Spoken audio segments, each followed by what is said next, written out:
যখন কোরআন যখন তেলাওয়াত করতেন ওয়ান-নাজমি ইযা হাওয়া মা দাল্লা সাহিবুকুম ওয়া মা গাওয়া ওয়া মা ইয়ানতিকু আনিল হাওয়া ইন হুয়া ইল্লা ওয়াহয়ুন ইউহা। নবী যখন কোরআন তেলাওয়াত করতেন ওয়াদ-দুহা ওয়াল-লাইলি ইযা সাজা মা ওয়াদ্দা'আকা রাব্বুকা ওয়া মা ক্বালা وللآخرة خير لك من الأولى ولسوف يعطيك ربك فترضى ألم يجدك يتيما فآوى। এমনি করে কোরআন কারীম ছন্দ আকারে মিলিয়ে মিলিয়ে বিশ্বনবী যখন তেলাওয়াত করতেন তখন মক্কার কুরাইশরা কাফের বেঈমানরা বলা শুরু করেছিল মুহাম্মদ তো কবি হয়ে গেছে, সে কবিতার মতো আমাদের মতো করে সে কবিতা বলতে আরম্ভ করেছে। অতএব মুহাম্মদ কবি হয়ে গেছে, মুহাম্মদ নিজের থেকে বানিয়ে বানিয়ে এগুলো সে বলে নাউযুবিল্লাহ।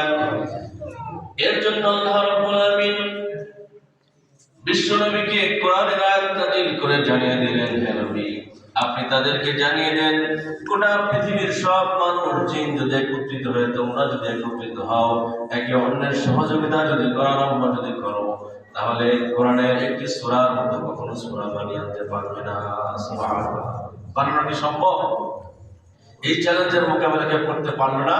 আল্লাহ পাক সর্বশেষ বললেন وَإِن كُنتُمْ فِي رَيْبٍ مِّمَّا نَزَّلْنَا عَلَىٰ عَبْدِنَا فَأْتُوا بِسُورَةٍ مِّن مِّثْلِهِ وَادْعُوا شُهَدَاءَكُم مِّن دُونِ اللَّهِ إِن كُنتُمْ صَادِقِينَ। আল্লাহু আকবার।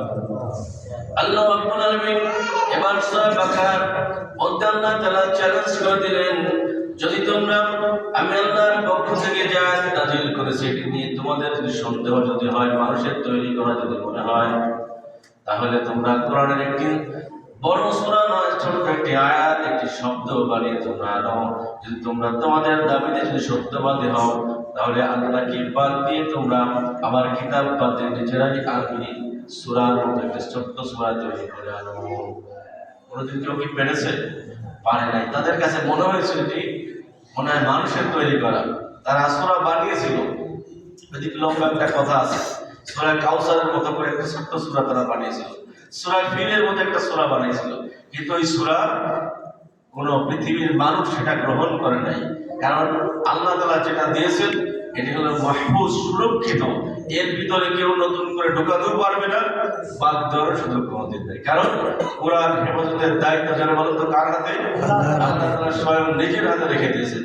এই সুইচ পৃথিবীর কারো হাতে আল্লাহ তাআলা দেন নাই। যার কারণে পৃথিবীতে যত হাফেজে কোরআন আছে, যদি এদেরকে হত্যা করে ফেলা হয়, তারপরে কোরআন পৃথিবীর থেকে কোনোদিনও শেষ করা যাবে না। যদি সব কোরআন এক জায়গায় পুড়িয়ে দেওয়া হয়, তবুও কোরআন কোনোদিন কেউ শেষ করতে পারে না। কারণ কোরআনের জায়গা হলো মানুষের কলব, অন্তরের ভিতরে। এটি আল্লাহ পাক নিজের হাতে রেখে দিয়েছেন, কোনোদিনও সম্ভব নয়।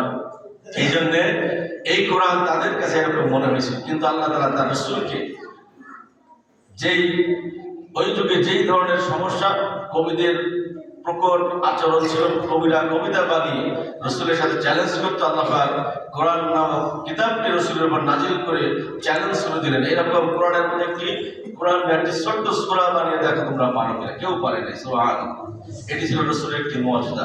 গোটা পৃথিবীর মানুষ এক জায়গায় হয়ে চ্যালেঞ্জের মোকাবেলা করতে পারেও নাই, এখনো পারবে না, ভবিষ্যতে পারার সুযোগও নাই।